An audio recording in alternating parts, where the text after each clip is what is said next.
Hi, everybody. Welcome to another episode of the Lead Podcast, where our goal is to support the development of future hospitality industry leaders and current industry leaders. Today's conversation is around why great leaders make people feel seen. Amy, it's so great to see you. How have you been? I've been fabulous. It's cold in most of the country, but it's warm here in Cali, and you're freezing in Canada, I think. And I'm turning it over to Miss Fabulous Kelly Grogan. And Matt, thanks for always putting this on and bringing the positive energy. And Kelly, you are out in New York, I believe. Yeah, it is. We're starting to see a little bit of spring. I didn't know there's a weird like tornado warning coming up the coast today. So hopefully everybody's out there staying safe. So Yikes. And we have the fabulous Shelly on today. Shelly, who are you? Tell us a little bit about yourself. Well, thank you, Amy. My name is Shelly Garner. So I have been in the hospitality industry for almost 2 decades.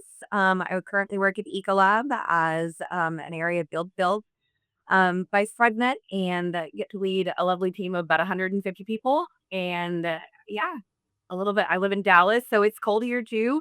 We were 80 yesterday, and then now we are just above freezing. And so I'm sure we will be back up into the 60s and then back down to freezing tomorrow. So we like to have all of the seasons in one day. oh my goodness, it's definitely been a weird winter for sure, and I think all restaurant operators wherever you were located were kind of feeling that. A personal story that I don't know if Shelly knows this, but conferences were always for me a little bit of an anxiety driving factor early on in my career, and Shelly was welcome. Open arms to me at a conference. I think it was COAX, which is like right around the corner, maybe. Was kind of like, walking through the conference floor like a fish out of water, just kind of like wide-eyed and didn't know where to go or who to talk to, and, Shelly was so amazing and walking right up to me and make me feel included. So, Shelly, amazing. So thank you for that and being such a great leader in the space. And you said I'm sorry, how many people are on your team currently? I have just shy of 150. 150. My goodness. That is a massive team to be managing. And I think to be making feel heard, feel, accountable for, right? And so amazing to really see that. I think one of the big things that we talk about inside of our space and growing leaders, and I think managing teams is really the responsibility that we have as leaders to create clarity for a team like that.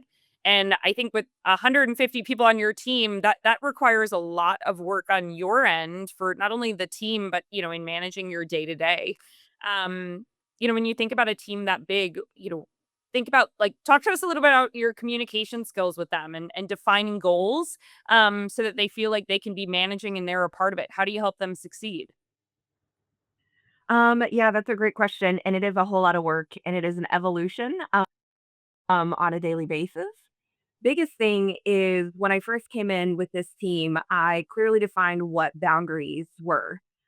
Because I've learned that once people understand where boundaries are, they know where they can succeed. And so whether it was even just on communication of, hey, I really like emails. Don't send me fluffy emails. Get direct and to the point. Pick up the phone and let's have a conversation about personal things. Like that's when I want to get to know you. So when you clearly define boundaries and how you communicate, then you set up the like foundation for success. And from there, then it's clearly outlining what the goals are. So if nobody knows where the finish line is, nobody knows how to succeed. And so it's clearly defining what that finish line looks like, whether it's metric A, metric B, metric C, and then building those little checkpoints along the way for what that success looks like. So, A, clearly defining boundaries and communication skills, clearly defining where the goal line is, and then clearly creating those checkpoints along the way so you know if you're succeeding. Shelly, do you find that oh, sorry, Cal, go ahead. No, I was just gonna say with that, 150 people, that's 150 different communication styles. I obviously you're a rock star and you figured out how to really own that. But how do you coach a leader to learn how to manage 150 communication styles?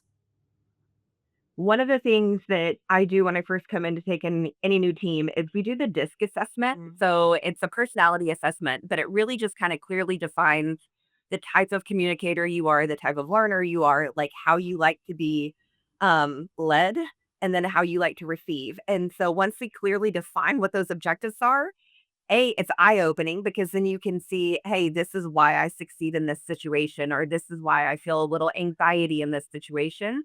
But then it also connects their team to their team.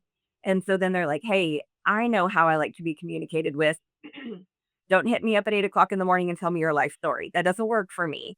Call me at 4 o'clock and then give me the nitty gritty and then we can move forward. So once we clearly define what those communication objectives are for each of those individuals, then it's easier for them to go and communicate with their teams as well. But it also gives them a little bit more of that learning and understanding of what their team might need because they might look at their team and be like, oh my gosh, you're such an I need to fill your cup before we have those hard conversations. Or you were such an S. I need to make sure I give you all the analytics and the details to the why before we go in and have this conversation for you to be fully on board. So once they know how they need to be received with the information, then they can go in and receive or communicate that better with their teams as well. Does that make sense? Yeah.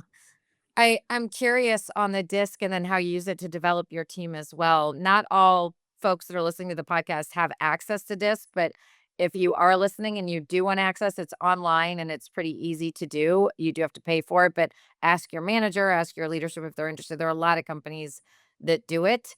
But how do you take that? Because I love that you were like clear as kind, where the end goal is. They need to know what winning looks like. That's really important, I think, on all teams. And they're not always leaders that do that. So if you need to ask your leader, I think it's always good to ask them, like, what does winning look like for us? But how do you take that and then move that into developing them as well? Because that's one of the biggest reasons why folks are leaving companies is because they're not getting developed by their leadership. So I'm curious how you do that. I mean, it's something that everyone talks about you when you're not in the room, that Shelly's just this leader that everybody wants to follow because you do set the boundaries, you do set the goals, and then you do develop your team. Well, that's very kind, first of all. One of the things that people like to succeed when they know that they are more than just an individual on the team. When they are seen as a person, when they are seen for the success that they can bring, then they are more willing to bring their full selves to work. And I know leading the team that I lead, one of the things that I strategize on all the time, and I tell my team is I want to make this team individually successful and I want them to be happy to get up and go to work every day. If I can get them happy to go to work every day, then the success will follow, the metrics will follow, the all the sales will follow. But it's how can I make these people feel seen? How can I make them bring their full self to work? And so it's different on a case by case basis, but it's having real conversations with people. It's making sure that whenever I'm connecting with them, I have all my distractions removed. And so even if it's someone walks into my office, if I'm in the office and I'm like finishing up an email and they start talking, it's I give myself the space, "Hey, give me 2 minutes, let me finish where I'm at," and then I shut my computer and I give them my full attention. And so it's they know that when they are with me, they are fully seen. And then all along the way, it's every conversation is a conversation leading towards success. And so they never have to wonder where they are in their development with me. So if we have the ongoing call or conversations of what do you want to be? Where do you want to go? What's the next step for you? How can I help you? And whether that's on a personal level or on a professional level. And then it's every conversation is leaning into that. It's, hey, we talked about this. Did you do these things that we talked about? Or hey, did you go have that conversation? And then that will also in turn lead into stretch assignments. It, hey, I know that this is where you want to go and I see this in you. How about you try this? And you take on this task and this project. I'll give you the resources, I'll give you the support, but I want you to go and try this. And you give them that safe space to be able to fail, but even more, that safe space to be able to succeed and see what success looks like. And then once they taste that success, then they're more willing to bring others into that as well. So they're like, hey, come try this, look and see what happens here. Or I have this idea. Can you help me figure out how to take it to the next level? So then they'll bring their team in and they'll start working with that in the background because they know what success looks like. I just think anybody watching this, especially emerging leaders or any leaders, that was like a 10-minute masterclass on intentional leadership. Like, I think if you just Mhm. really pause and go back and listen to how much intention is behind the steps that you take. The one thing that I can share is the value of making people feel seen. I always say seen, valued, and heard. I think I took that from Brene Brown or someone along those lines, but how important it is and how many people are unseen outside of work. They're coming in trying to find community inside of work and what's happening. But one thing that you shared on top of once they're seen for the emerging leader, how do you know if they're clear? So, for example, there's an emerging leader, a GM of a restaurant right now, and they communicate with clarity, but how do you know if the audience was clear? How do you know if the person receiving the information actually heard the direction or the coaching? One of the things that we also do is I will ask them to tell me back what the objectives are. So it's, hey, so I outline it. It's not a one-way conversation. Hey, what did you hear? What are your next steps?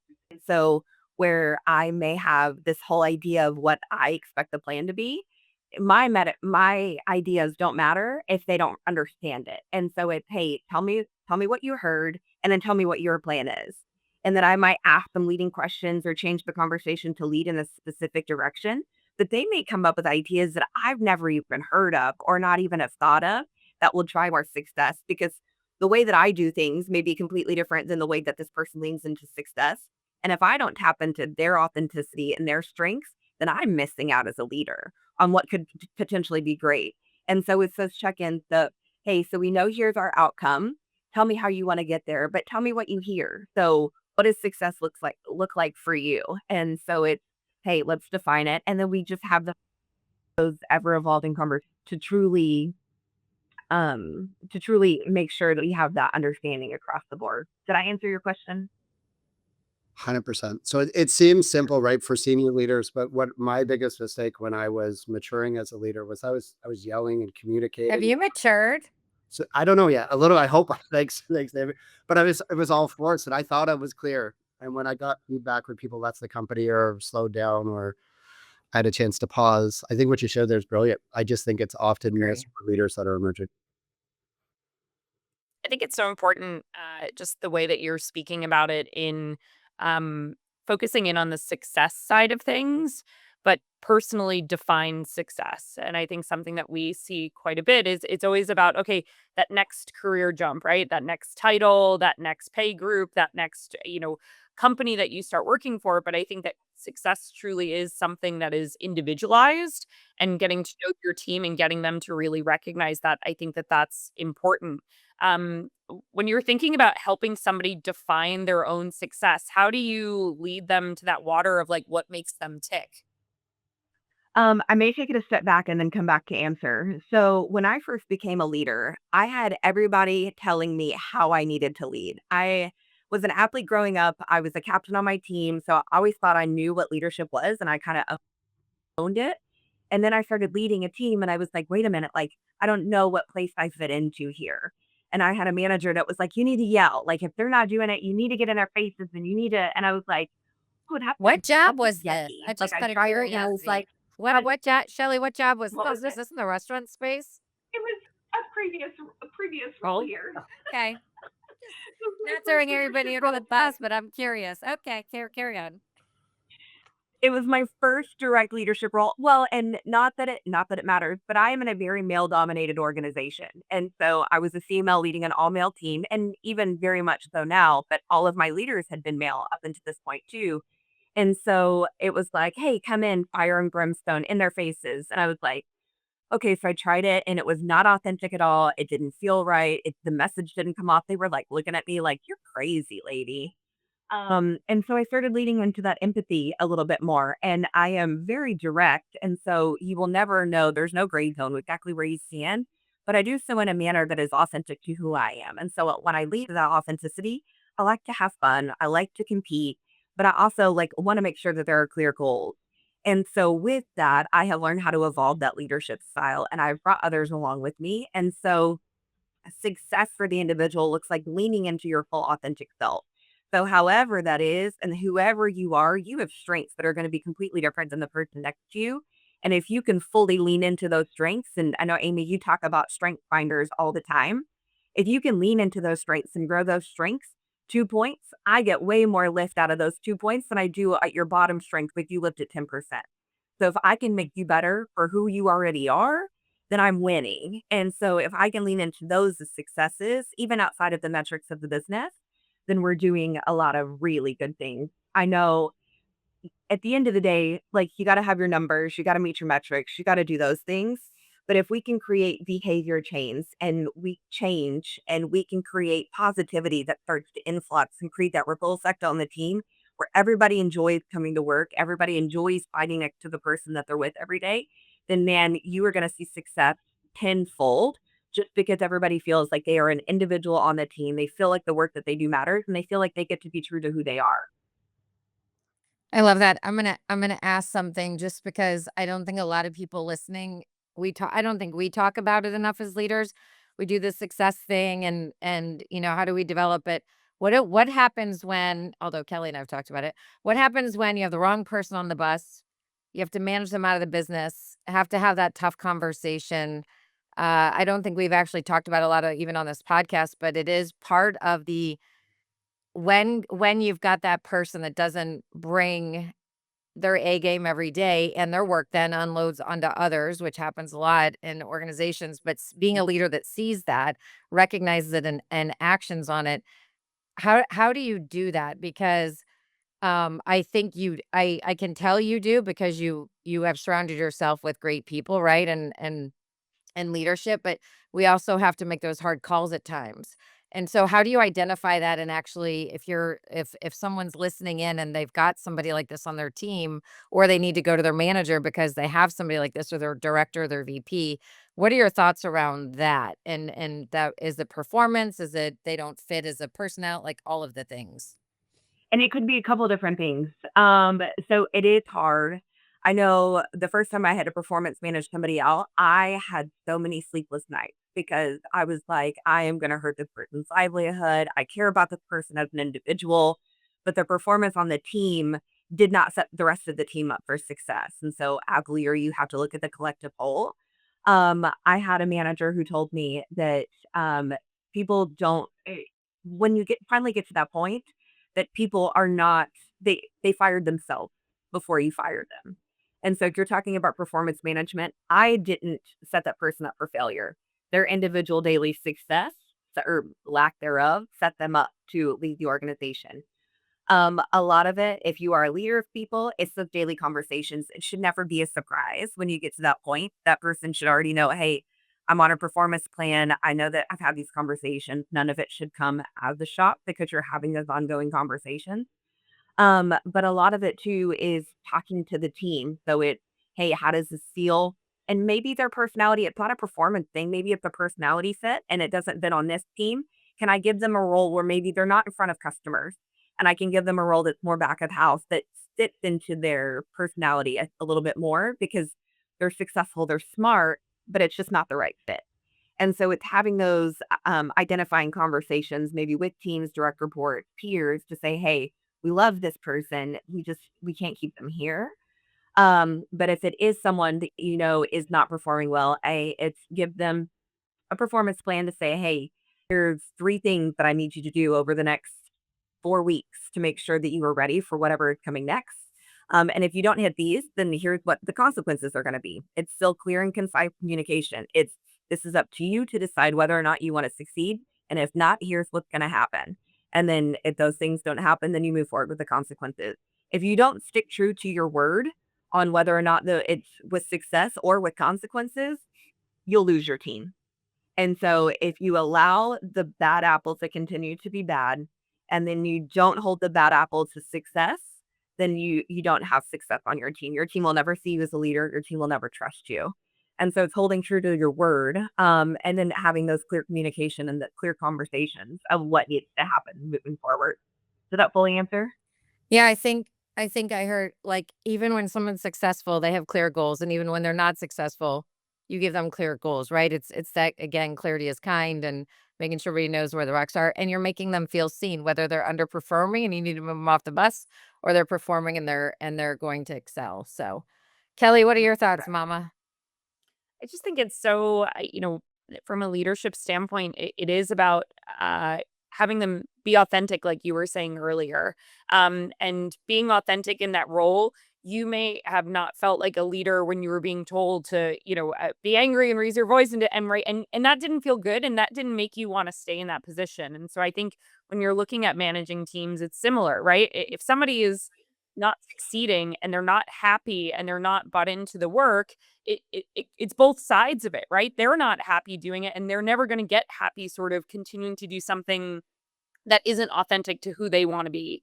And so I think having leaders that can help them identify that And I think we've had this conversation on the podcast before, but they are in control of their own destiny, and getting them to understand that they are not stuck in this position. They can control getting out of it, they can control succeeding in it, they control any of those things. I think it's so important as a leader to provide that open and safe space to have that very real conversation about that. I think it's just so important.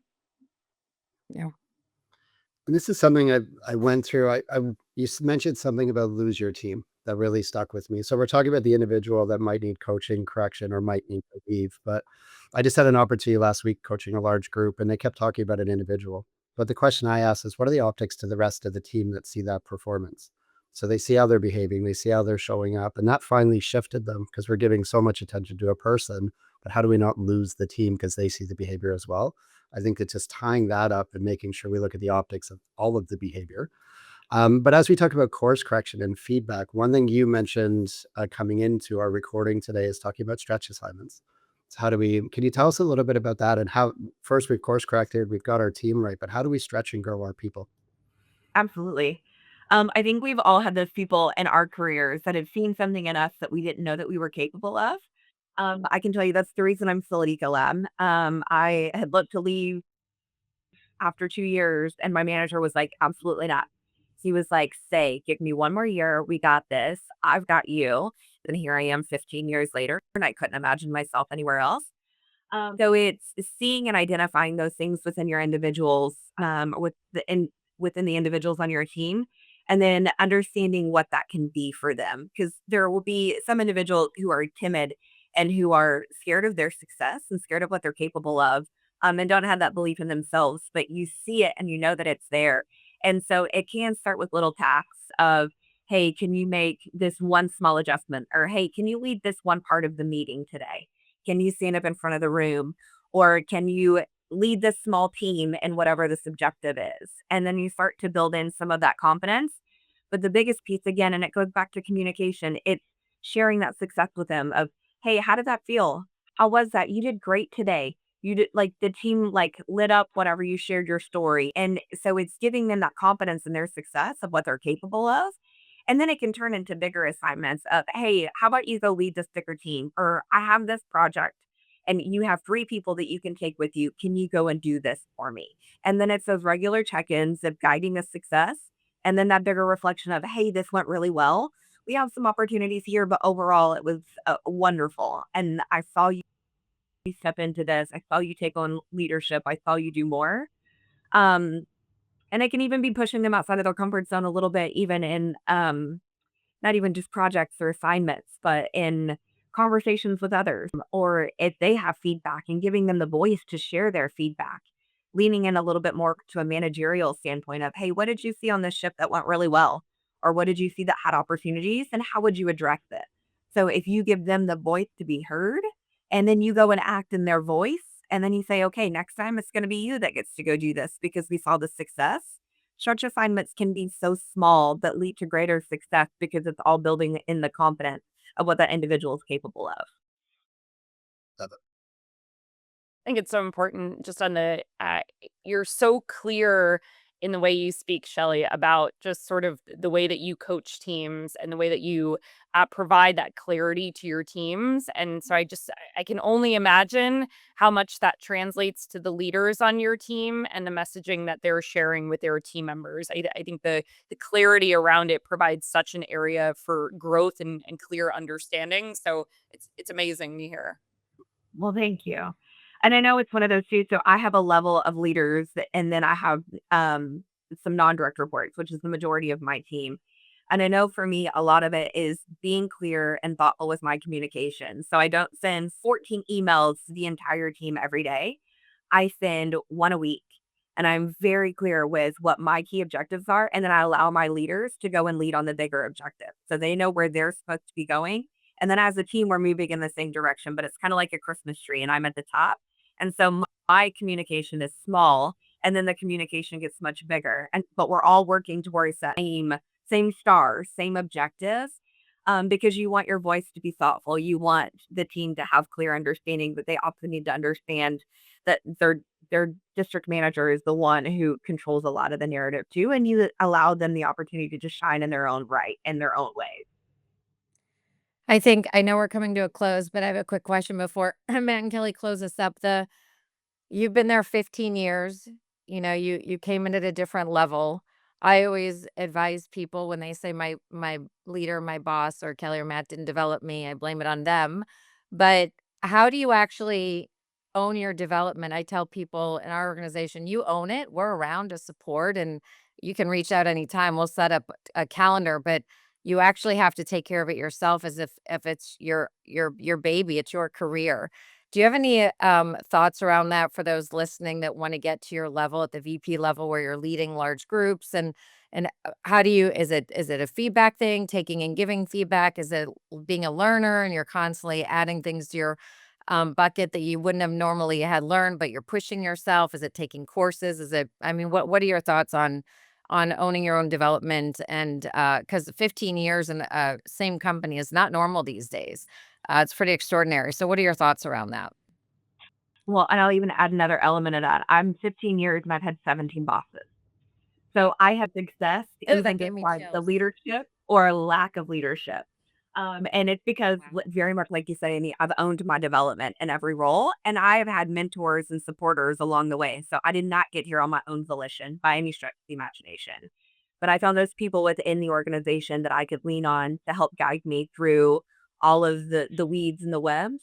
But if I saw something that I wanted or something I was interested in, I would raise my hand and I'm like, hey, I'm willing to take on the extra work. I'm willing to do the thing if you will give me this opportunity to do it. And so I made sure I was vocal about what I wanted. And it may not have led to the exact same thing that I was looking for because I had some of those leaders that were like, no, you'd be better off here. But they knew that I was willing and hungry for more. And so it was leaning into those conversations, making sure I had regular touch base. I ask for feedback all the time, all the time. If I am on a call, even with my team now, I've been doing this for years. We'll get off the team call and I'm like, hey, how was that received? What could I have done differently? How was my tone? How was my messaging? Do you think they heard it? There is no greater gift than feedback because we see our world through our tunnel. And if we don't step outside of that to see how we perceive or are perceived in other people's world, then we are going to be lost. But it's being willing to do the work that nobody's wanting to do. It's being willing to do more work than what's apt of you. I couldn't even tell you what's necessarily in my job description because I want to go so much bigger and I want to make such a bigger impact.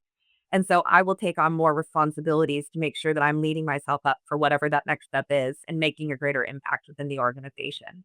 But it's raising your hand for those opportunities to say, this is what I want and don't be shy about it. But and it could be, "This is what I want. I don't know how to get there. Can you help me?"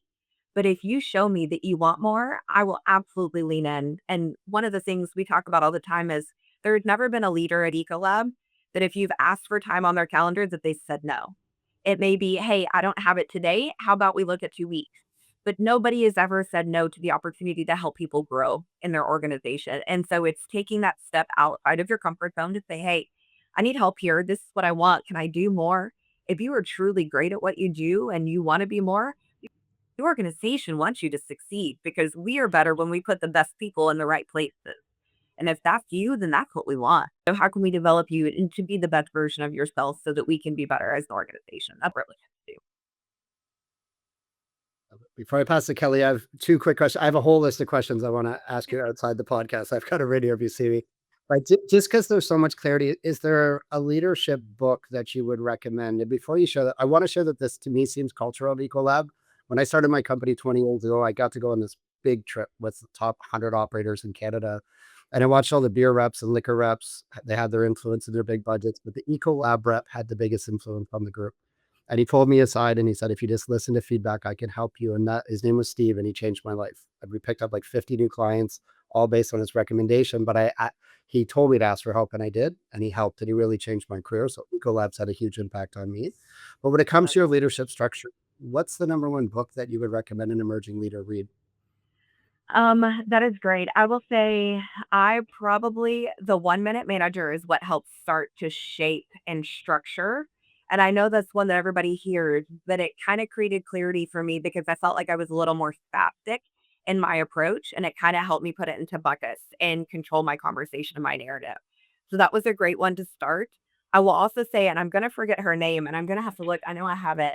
The Power of Positive Thinking by Amanda. She works at LSU. She's like a now I'm gonna forget all that. I will give you all of the information, but that's why I have Eeyore here, and it came out of the Power of Positive Thinking. If you can influence positivity, the ripple effect of positivity from person to person, from leader to leader, from your guest to your host to everybody, it is absolutely insane what happens. And so those would be the 2 that I would say because the Power of Positive Thinking is one that I have read a couple times, and I take something away and I grow each time that I read it. Eeyore. So Eeyore is my meeting mascot. We went through some changes, and we have some people who continue to be an Eeyore in the meeting. I'm gonna have to steal this. This is Yeah. awesome. So Oh, good. it has completely changed the narrative because I was like, "Okay, if you act like Eeyore, I'm gonna throw Eeyore at you." And I was like, "And you don't want Eeyore, he's not a prize, and you have to give Eeyore back, and in order to do so, you have to say something kind." And so now we're in meetings and people and I mean, senior level meeting, and people are like, "I don't want Eeyore, but" and so they instantly change in perspective of whatever it is that they were gonna say because they were like, "I know I could come at it from a negative standpoint, but I'm not going to. I'm gonna shift it and I'm gonna be more positive." It is amazing what a $13 Eeyore can do for a meeting. I like that. It's the oppose propose approach. Yeah. Love it. I was gonna say, Matt, you stole my question. I was admiring all of your books in the background, and that's what I was gonna say. I was like, okay, which one do we have to go out and get? Yeah. Love it. All of Kelly, them. do you mind All of putting some- them. Sorry. All of them. Yeah, all of them. Yeah, I can happy to close this out. We'll go ahead and do a plug for our upcoming lead events. We are actually, Shelly, we're coming to your hometown. But first we've got Kansas City coming up here March 24th. We've got our Sizzle and Spin event on May 17th. If you haven't been a part of that, whether you know how to ride a bike or you know how to do yoga, you have Or to you be know how there. to drink champagne. Whenever I was last year. There's so many different ways that you can participate. And then same thing, we're coming to Dallas on June 11th. These events are unbelievable. They are just such a fill your cup kind of a moment, whether it's networking, whether it's learning, whether it's just trying to, reframe from being an Eeyore. I promise you, you can come in as an Eeyore and you will leave as a Tigger coming out of there. So definitely Love it. make sure you're there. Well, Thank you so everyone. much, Shelly. Thank you, Shelly. Thanks, Shelly.